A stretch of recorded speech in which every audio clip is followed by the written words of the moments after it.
Digamos que hay de maromas a maromas. Pequeñas maromitas por aquí, maromas más sofisticadas por allá, maromas oficialistas, maromas opositoras, pero hay una maroma que es la gran maroma, la maroma estelar.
Hola maromeras y maromeros, me encuentro en la librería A Través del Espejo y estas son las notas libres de la semana. En un tuit comentando sobre la política espacial de su propia administración, el presidente de los Estados Unidos, Donald Trump, dijo, cito textual, por todo el dinero que estamos gastando, la NASA no debería estar hablando de ir a la Luna. Eso fue hace 50 años. Deben concentrarse en cosas mucho más grandes que estamos haciendo como Marte, del que forma parte la Luna. Defensa y ciencia.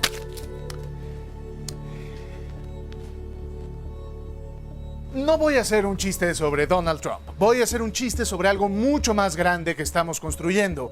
Algo tan grande como una inmensa montaña de estiércol de la cual forma parte Donald Trump. Durante una conferencia en la Facultad de Ciencias Políticas y Sociales de la UNAM, la senadora de Morena y también actriz, directora y dramaturga Jesús Rodríguez declaró que las becas del Fondo Nacional para la Cultura y las Artes, las becas del FONCA, deberían desaparecer. A lo que la comunidad artística reaccionó con un unánime "no me ayudes, comadre". Porque es cierto, las becas deben replantearse para evitar los amiguismos que caigan siempre en las mismas manos y sobre todo para generar una manera más eficaz de retribución de parte de los artistas y así colaborar a que el Estado le garantice a toda la población acceso al arte y a la cultura. Pero dejar la producción artística en manos de la iniciativa privada es una aberración. O imagínense ustedes a Diego Rivera forzado a anunciar refrescos en sus murales, o a Juan Rulfo reescribiendo Pedro Páramo para complacer al dueño de una pasta de dientes y así poder publicar su novela. Y es por eso que en el gremio cultural ya hay quien propone cambiarle el nombre a la senadora, para que en vez de Jesúsa Rodríguez, ahora le llamemos la Judas Rodríguez.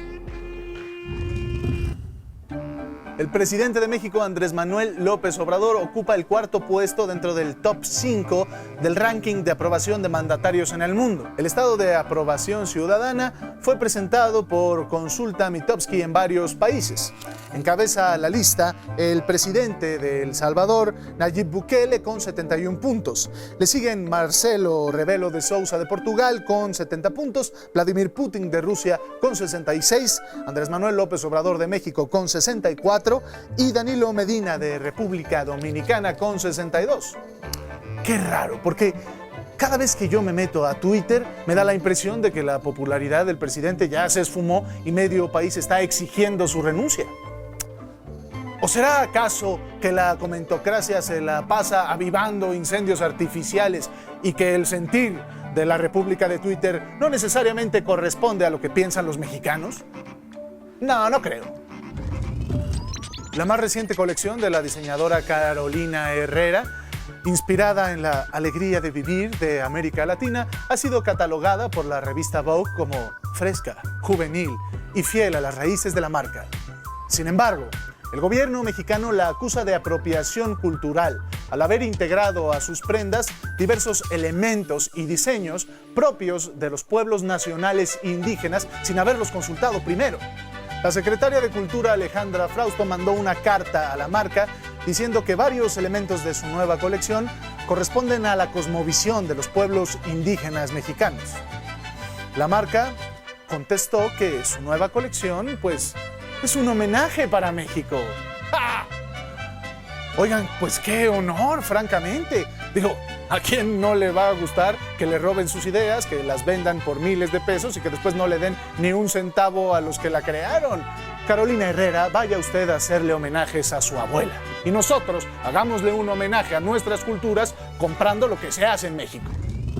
Rusia podría suprimir las visas con México después de un acuerdo comercial con el gobierno de AMLO.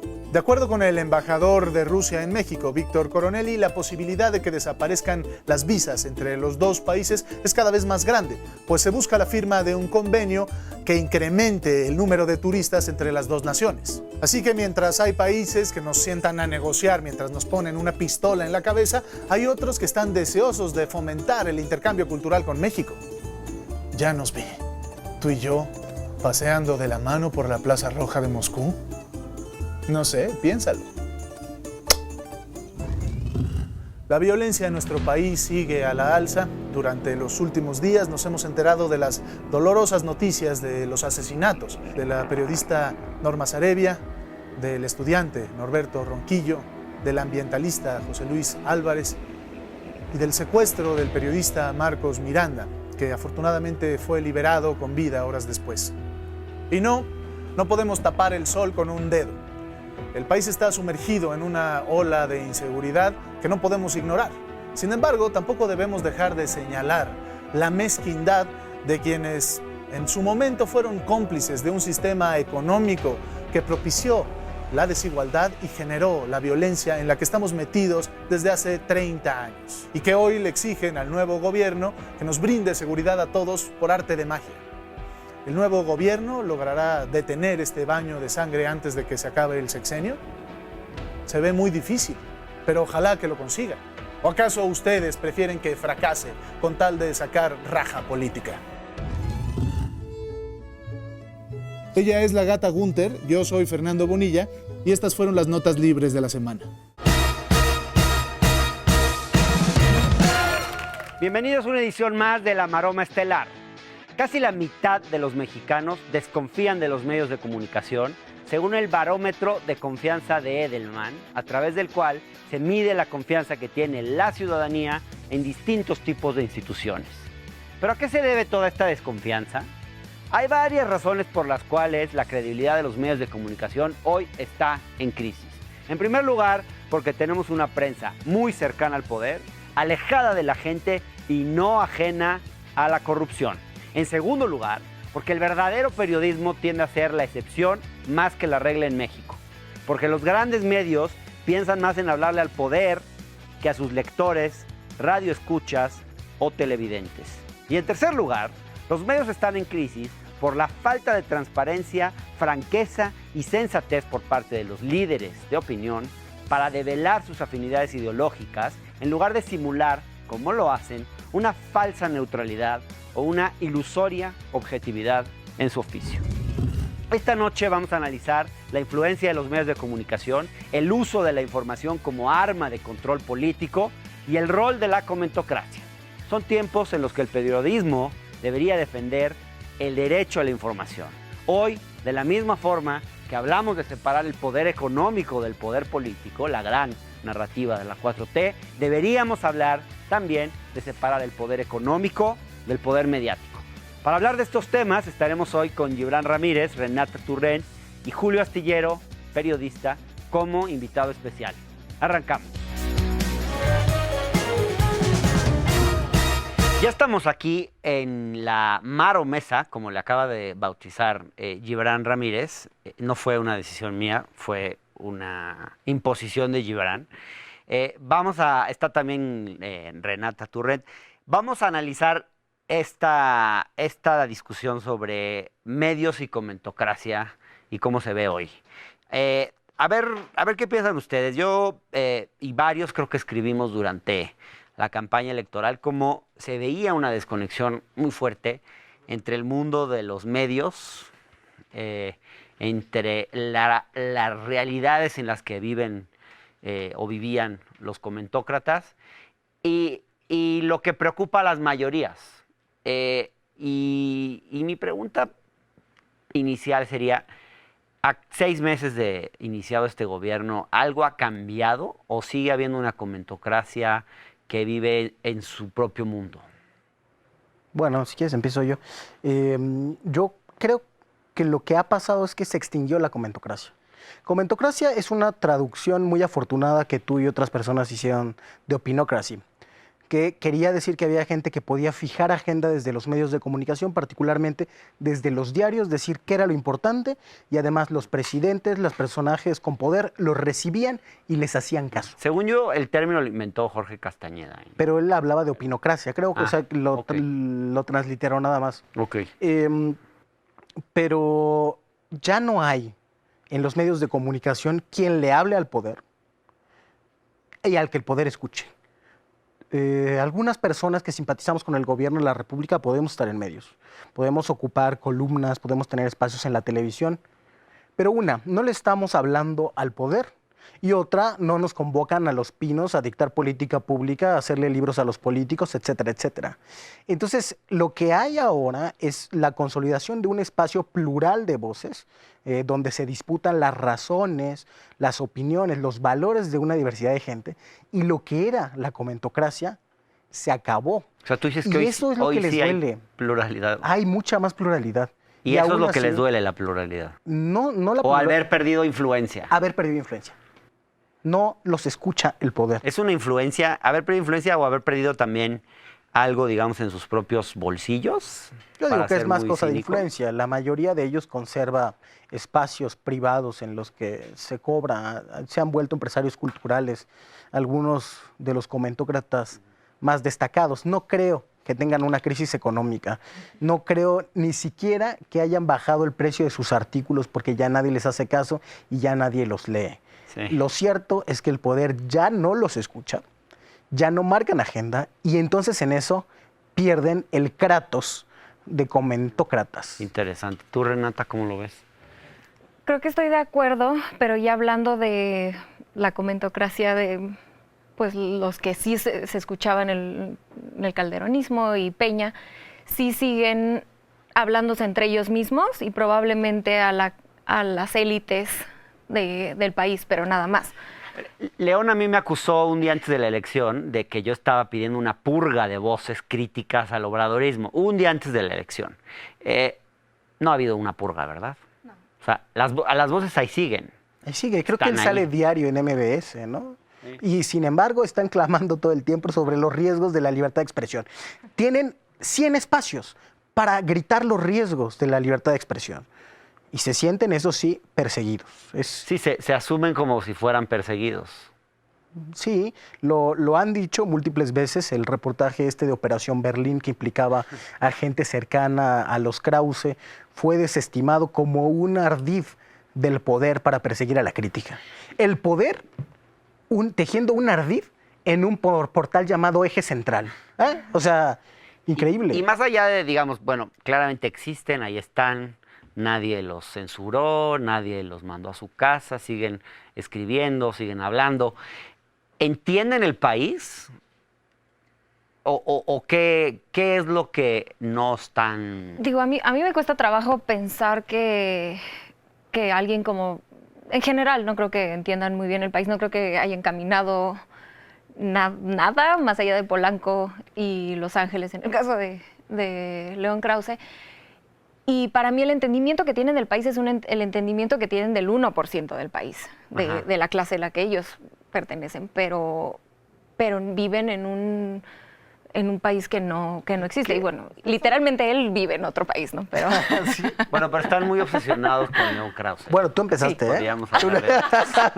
Tú empezaste, Va a pero... decir además que hay una consigna En contra suya del específica. régimen que lo quiere, de ¿no? los psicofantes, ¿no? O sea, es la palabra que descubrió antier, que la ha estado utilizando todo el tiempo. Pero yo creo que más allá de esa limitación social, que en efecto existe, porque viven en un país aparte de las mayorías, socializan en un país aparte, donde los blancos son mayoría, donde es mayoría la gente que tiene un apellido extraño para cómo son los apellidos en México. Viven en otro país. Pero además de eso, están socializados en un sistema de ideas muy diferente. Y sí se les impide, se les hace complicado ver que alguien que habla como López Obrador, que piensa, que dice las cosas, que habla de nacionalismo, se les hace complicado pensar que no sea un objeto de anticuario. En ese sentido no entienden qué le vio la mayoría de los mexicanos, no entienden por qué la mayoría lo aprueba como lo aprueba, y por eso solamente tienden a ver en las masas irracionalidad, emoción, etcétera, etcétera, porque no entienden eso. Todo lo que sea masas para ellos es irracional. Así de es, alguna forma. Así es. Hay una tesis de un caudillo colombiano que a mí me encanta, de Jorge Eliezer Gaitán, de que hay dos países. Que siempre lo citas. Hay un país político. ¿Por qué te gusta tanto? Gaitán fue un caudillo como de otro planeta.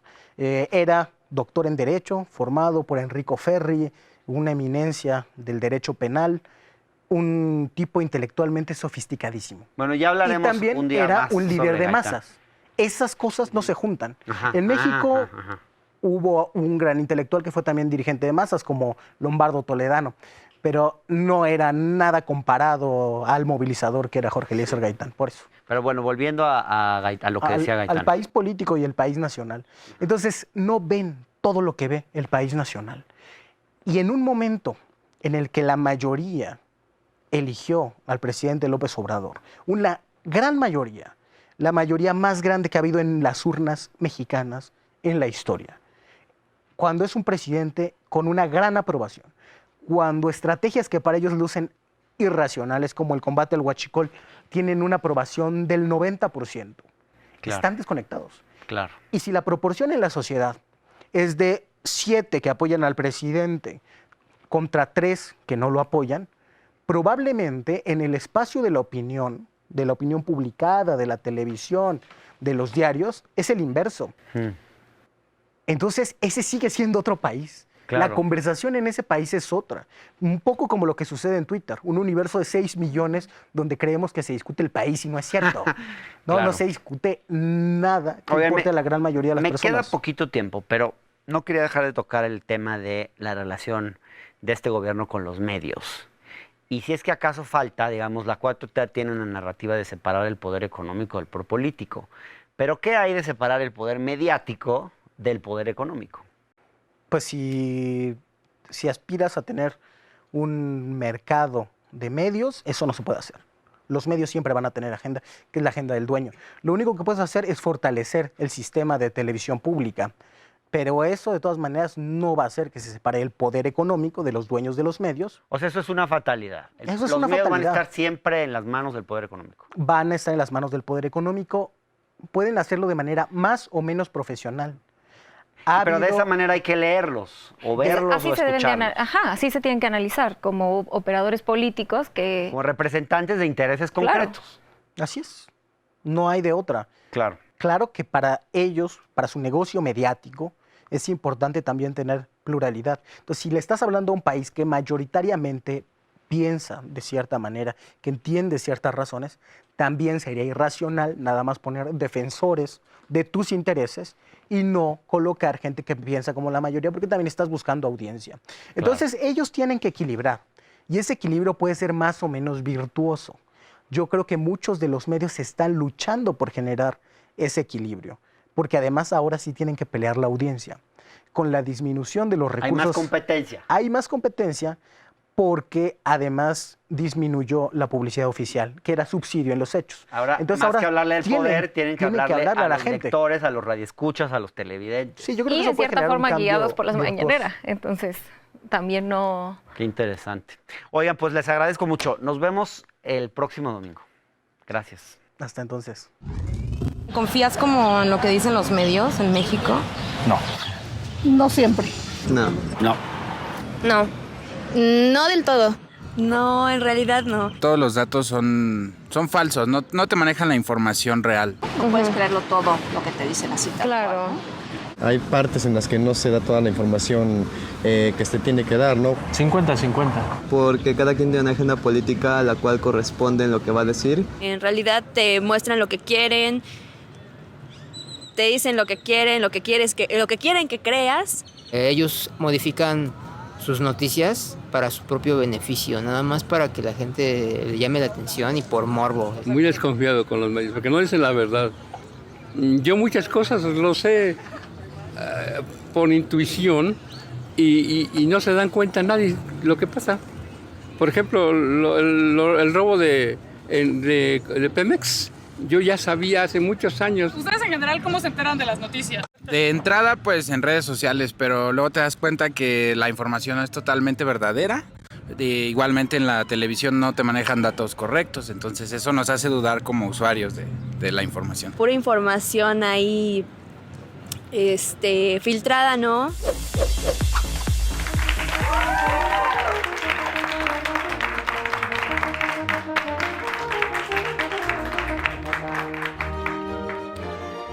Televisa, el equivalente televisivo a ingerir cianuro, es uno de los medios privados de comunicación cuya responsabilidad social a través de los años ha sido cuestionada por intereses personales, tanto económicos como ideológicos.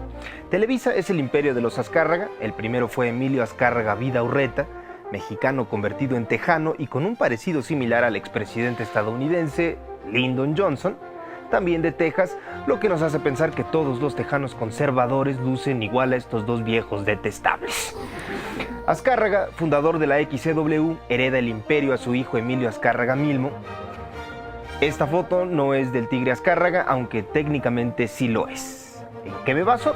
Bueno, a pesar de lo ilógico de su argumento y malas actuaciones, No Manches Frida 2 pareciera que no lo es, pero técnicamente sí es una película. O al menos eso entendí. Azcárraga Milmo se autonombró el soldado del presidente y abiertamente declaró su afinidad ideológica con el PRI.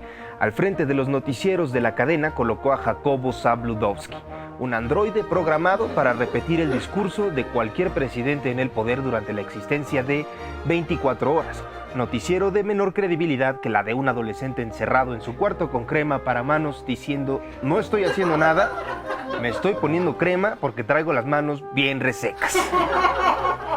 El problema con los medios de comunicación existentes antes del internet es que, ya que no había opciones para informarse en otros lados, aunado a que la gente pues era bastante huevona para leer los medios impresos de oposición, cosa que fuera expresada en Televisa era tomada como cierta. Al igual que cualquier noticia omitida en los noticieros, creaba un ambiente de desinformación. Tomemos por ejemplo el caso del fraude electoral en Chihuahua en 1986. Nota cubierta ampliamente por otros medios, pero apenas y tocada por Zabludovsky. así como la campaña presidencial en 1988. Durante ese año, 24 horas dio una cobertura de 141 minutos a Salinas de Gortari en el transcurso de 2 meses y medio, mientras que a Cárdenas solo 9 minutos. 9 minutos es lo que te toma transbordar en la raza. Pero no solo sería Sabludovsky el escudo del PRI en el México del siglo XX, otros personajes deleznables harían de las suyas, como Agustín Barrios Gómez, quien dijo esto en 1968 acerca del movimiento estudiantil. Hubo durante el recorrido del casco de Santo Tomás al Zócalo excesos verbales, insultos, y en especial manifestaciones contra el presidente de la República, que nadie debe olvidar que es la máxima autoridad de la nación. Además, si hay alguien que ha querido ser amigo de los jóvenes, y que lo es el presidente Díaz Ordaz. Qué mamada, güey. Decir que Díaz Ordaz es amigo de los jóvenes es como decir que Hitler es camarada del pueblo judío o que Paco Stanley era enemigo de las drogas. Yo soy Carlos Vallarta y así está el pedo de los medios de comunicación.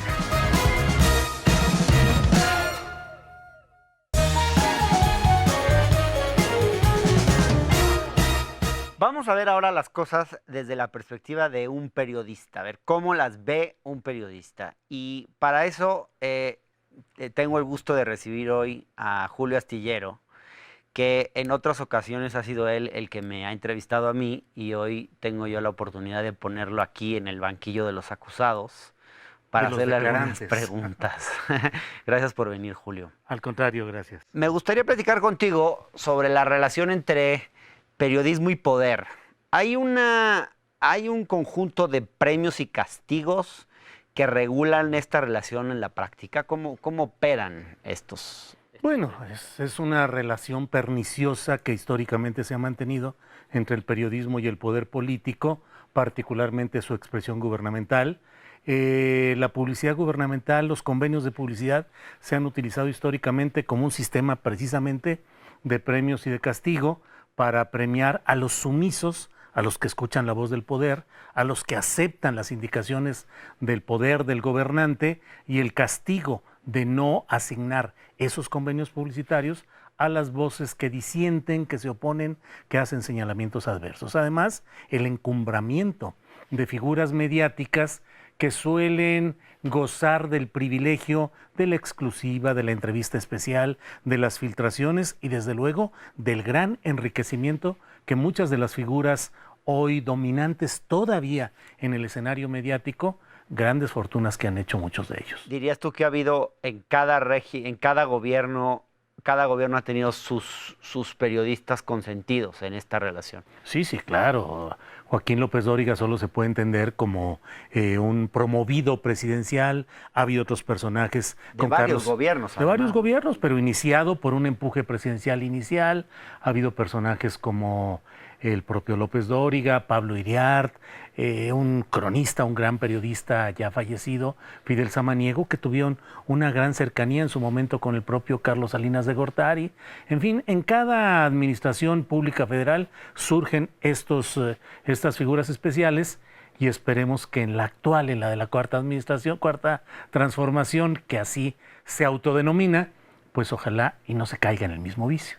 Julio, tú tienes una carrera periodística muy larga y has pasado por distintos momentos de la relación entre medios y poder, pero en general, ¿cómo dirías tú que ha ido evolucionando? ¿Cómo tú podrías en tu propia trayectoria detectar como distintas etapas en tu trabajo periodístico donde se vea, digamos, una evolución hacia una posibilidad de hacer algo más libre e independiente a lo largo del tiempo? Ha sido muy difícil, desde luego. Nuestra historia suele ser regida por las administraciones presidenciales. Durante el PRI fue el gran control, la promoción de figuras muy específicas, el uso del recurso económico bajo la mesa para controlar a los periodistas activos, los que están en el trabajo inmediato, y la gran relación de poder y de contubernio, sobre todo en empresas que tienen medios de comunicación, pero también otro tipo de empresas que son las que les reportan las grandes ganancias. ¿Cómo opera este control de los medios a través de la publicidad oficial? A través de la publicidad oficial significa que no hay convenio de publicidad ni jefe de prensa que llegue a firmar esos convenios si no se acuerda, no firmada, no bajo firma, obviamente, el que el trato que se le va a dar a determinados personajes va a ser de una manera favorable, amable, que se van a evitar las aristas difíciles del personaje y se va a promover ciertos aspectos. Pero ¿cómo se dan esos arreglos, digamos? Me imagino que en cada caso es distinto, pero, por ejemplo, ¿podrías darnos un ejemplo de cómo ha sido, o de algo que tengas noticia, de cómo ha funcionado eso en la realidad? Porque me imagino que debe haber una parte de leyenda y otras historias incluso truculentas que ni nos imaginamos de esa relación.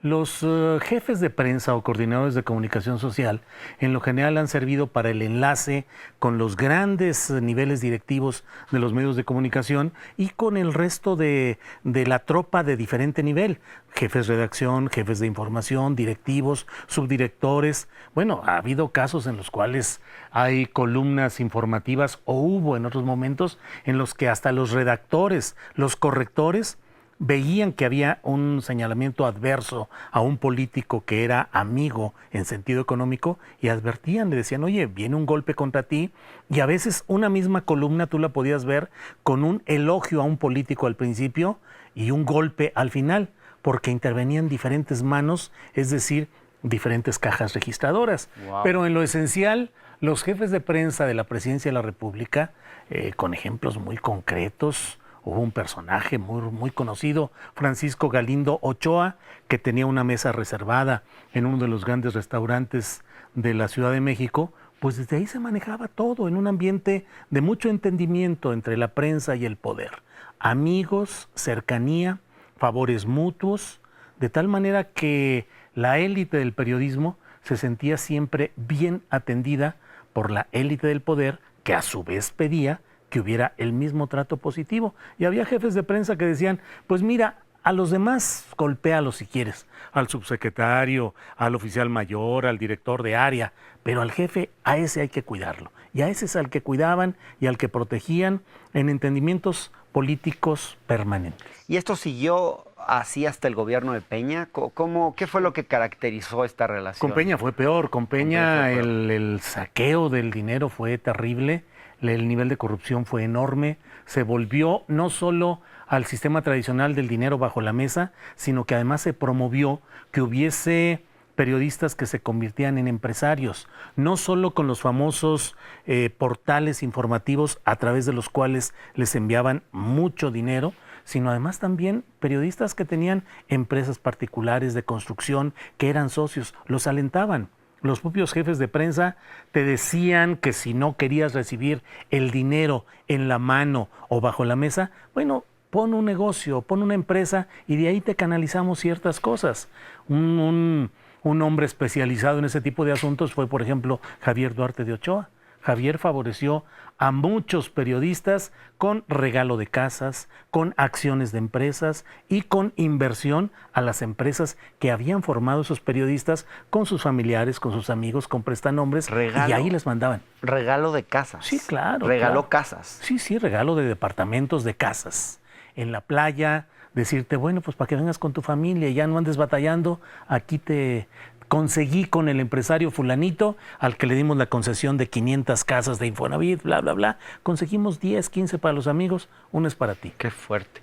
¿Y hay excepciones? ¿Hubo excepciones en el gobierno de Peña, digamos? Sí, claro, es decir, hay ejemplos como han sido pues la revista Proceso, históricamente, La Jornada, la revista Contralínea, hay un periodismo muy bien hecho en Radio Educación, en Radio UNAM, de gente que ha sobrevivido. En el caso de La Jornada se criticaron varias de las portadas y se vio durante los años del gobierno de Peña una línea, digamos, no quizás en los columnistas, pero sí en la línea editorial y en las 8 columnas de La Jornada, poco crítica, por decirlo menos, con el gobierno de Peña.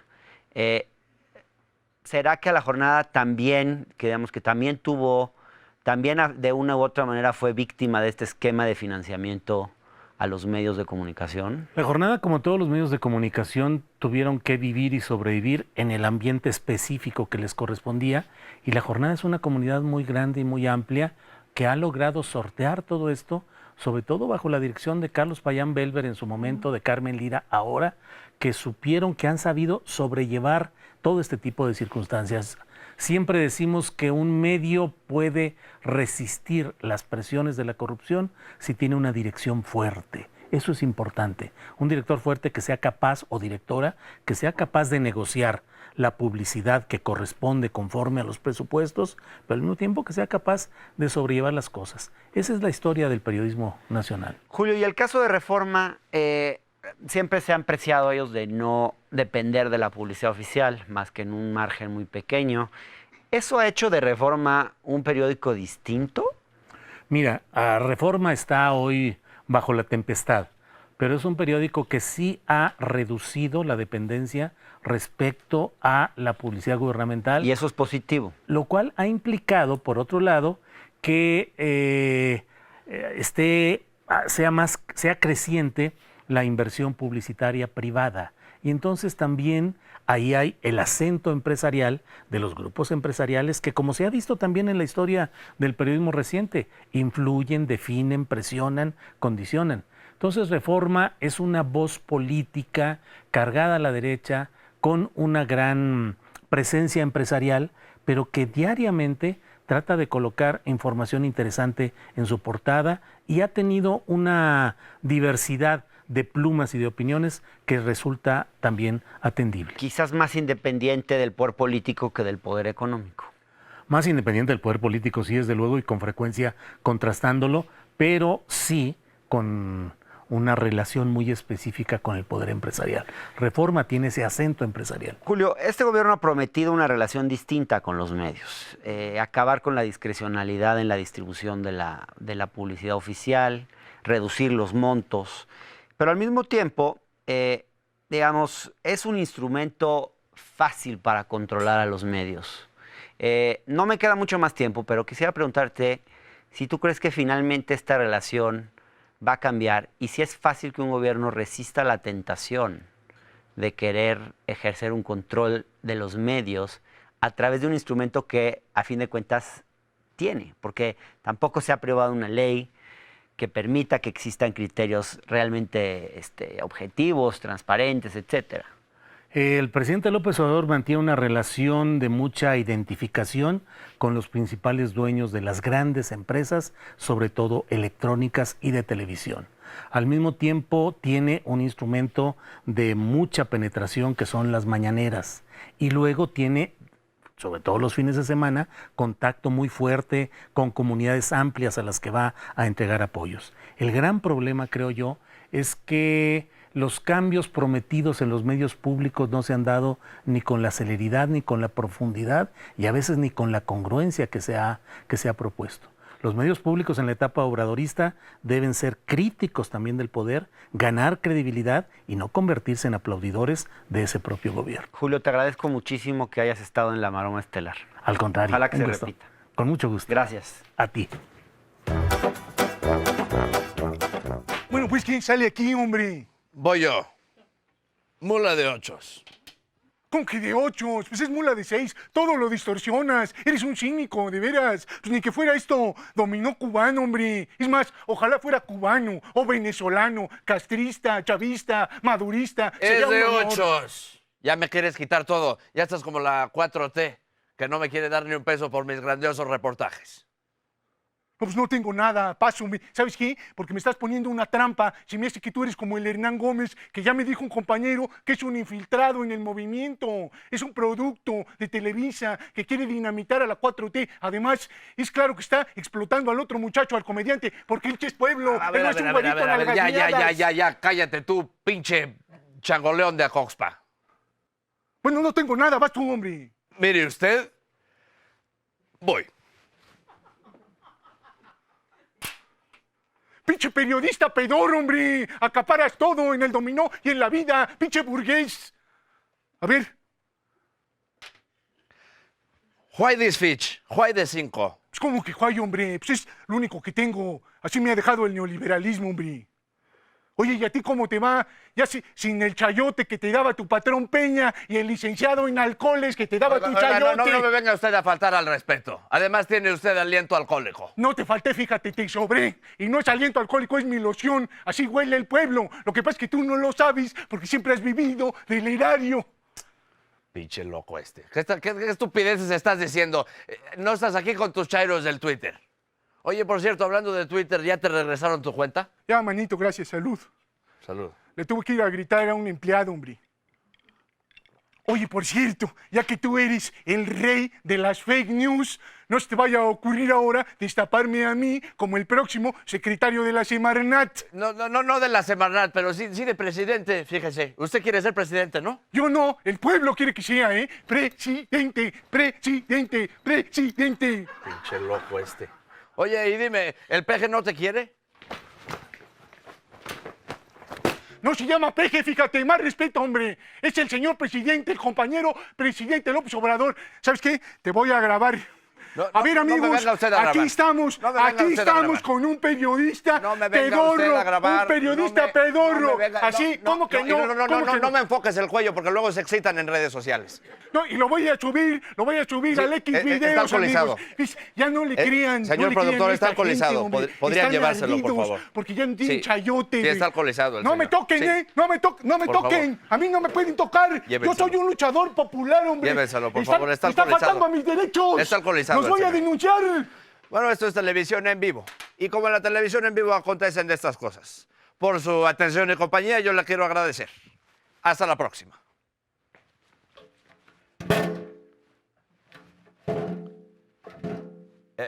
Bueno, perdón, es que en este canal no hay presupuesto para que la silla gire. Gracias, buenas noches.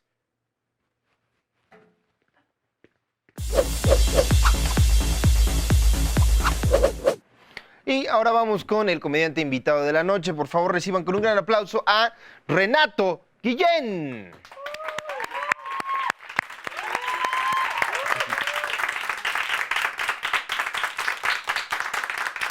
Muchas gracias, mi querido Carlitos Vallarta. Muchas gracias, querido Instituto Politécnico Nacional. ¿Cómo están? Ah, qué bueno, yo también estoy muy contento. Acabo de ver un documental muy chido sobre el síndrome de Estocolmo.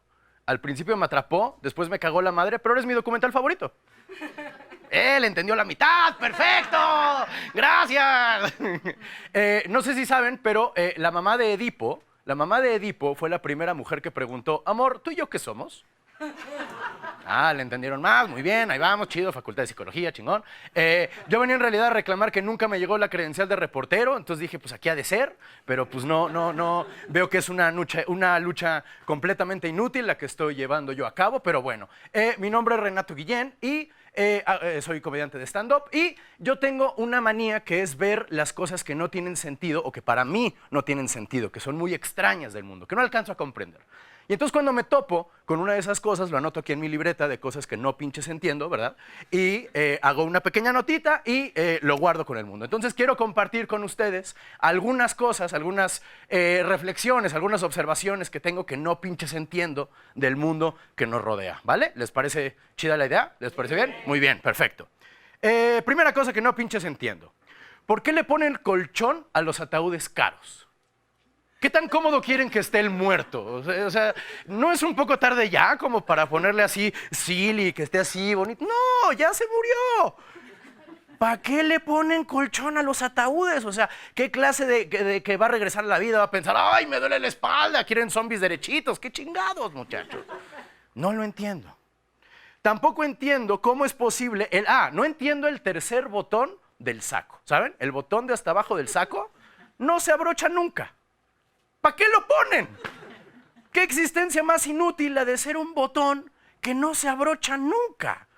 Es horrible, o sea, es como, nadie carga una llave que no abre ninguna puerta. ¿Saben? Esta es la llave de casa de mi mamá, esta es la llave de casa de mi papá y esta es la llave que no abre nada. Nadie sería tan idiota. ¿Por qué tenemos un tercer botón? En fin. No entiendo cómo es posible que el PRI haya corrido a los Duarte por haber violado los estatutos éticos del partido. No mamen que hay estatutos éticos en el PRI. ¿Cuál es el estatuto ético del PRI? ¿Que no te cachen? Ay, Dios mío. No entiendo la circuncisión. Bueno, o sea, sí entiendo, sí sé en qué consiste, la vivo, ¿verdad? Nadie me preguntó, créanme, pero la circuncisión es un proceso muy extraño, es decir, ¿cómo llegó a nosotros? ¿Quién fue el primer cabrón que dijo, ¿qué tan aburrido tendrías que estar para decir, me pregunto, si este pedacito de piel puede ser arrancada sin que me cueste la vida? Vamos a averiguarlo. Y que lo sigamos haciendo 2000 años después. No entiendo tampoco por qué la gente graba los conciertos a los que va en su celular. ¿Cuándo fue la última vez que alguien te dijo, mira, nos la pasamos increíble en Nine Inch Nails? Jamás. No entiendo. O sea, banda, mejor grábense cogiendo. Es casi lo mismo. O sea, no, en serio, es casi lo mismo. O sea, estás viendo por una pantallita lo que está frente a ti. En ambos casos lo que más escuchas es la respiración de la persona de junto. En ambos casos, si se la enseñas a tu abuelita sería muy raro. Y en ambos casos, si lo subes sin permiso, es un crimen. No lo hagan, muchachos. No entiendo el hashtag que salió hace unos días en Twitter. Un hashtag que no entendí, que decía hashtag el pan crece. Y yo dije, levadura, un anuncio. No. Era el partido que decían crecimos. ¿Por qué? Porque ganamos Durango. ¡Felicidades! Bastión de la democracia. Arena, alacranes y luchadores. ¡Yeah! Ay, este pan no crece ni con... no. Su líder se llama Marco con K, por el amor de Dios. ¡Marco! Ay. No entiendo, hay algo que no entiendo respecto a los sartenes. ¿Cómo rayos, si el teflón es antiadherente, cómo lo pegan al sartén? No sé, no tengo una reflexión para esto. ¿Cómo coños ocurre esto? Carajo. No entiendo por qué Miguel Ángel Mancera es coordinador de los senadores en el PRD. ¿Neta no se pueden poner de acuerdo entre 3 cabrones? Necesitan a alguien que los coordine, o sea, quedan menos perredistas en el Senado que rinocerontes blancos en el mundo, por amor de Dios. ¿Qué otra reflexión? Claro, no entiendo los dibujitos del sol con lentes oscuros. El sol con lentes oscuros. Si alguien no necesita lentes oscuros, es el sol. Es como dibujar una caries lavándose los dientes. O dibujar un cigarro en quimioterapia. O sea, no está chido. Ay, el cáncer, qué chiste tan feo, Renato. No entiendo cómo llegaron a nuestra vida los huevos. O sea, el desayuno, señora, no. Lo sé, pero no. ¿Quién fue el primer cabrón que dijo, mira, ¿viste lo que le salió del culo a la gallina? Me lo voy a comer. No entiendo. Ay, es que aquí no le entiendo a mi letra. No entiendo por qué dicen que la contradicción más grande de la cuarta transformación es lampiña cuando claramente es Barbosa.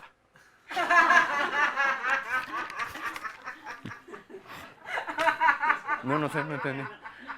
No entiendo el árbol de Navidad. Primer paso, mata una planta. Segundo paso, ponle focos.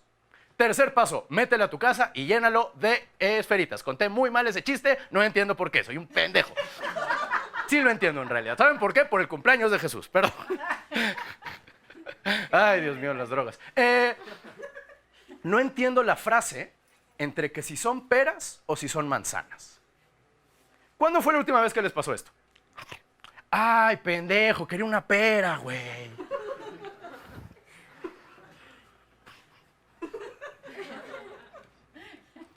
No entiendo a la gente que dice que Andrés Manuel es socialista. ¿Qué clase de socialista le quita dinero a las estancias infantiles? ¿Qué clase de socialista haría eso? Sería como un refresco que cura la diabetes. Ríense, no hay pedo, está bien. O sea, no está aquí, creo. Ok. No entiendo a la comida antropomorfa. Estoy en el poli, perdón.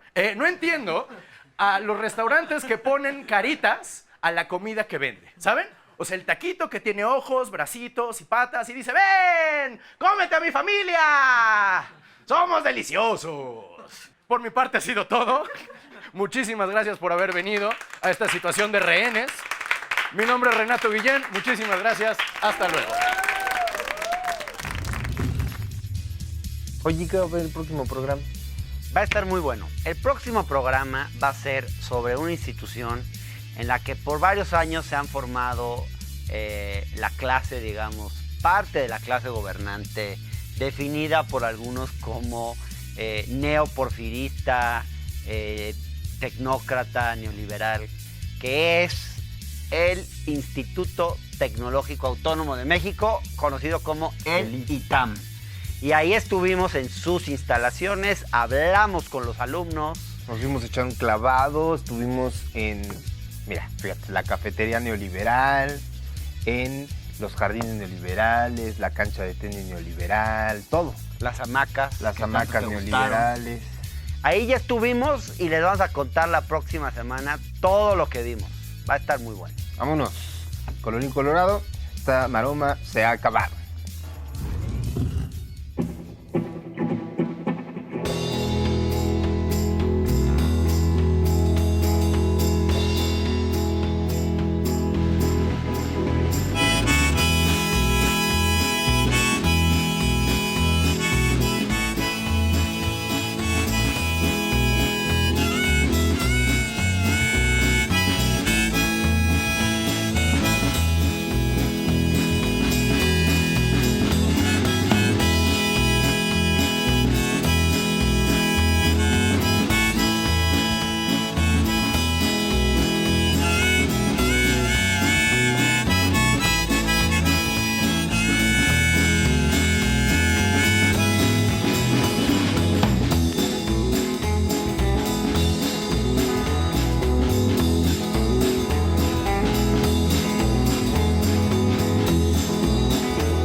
Comes a time when you realize that in this life you're alone.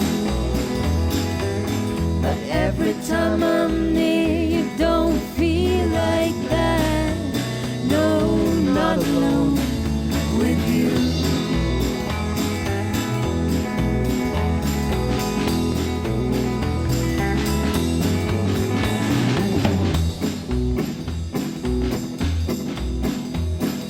By the month of July, I will be leaving you on your own. To quit my only love, I must just to follow one dream. And though we don't know where we'll be in a day or two, frankly, just don't care if I'm not with you. Ooh.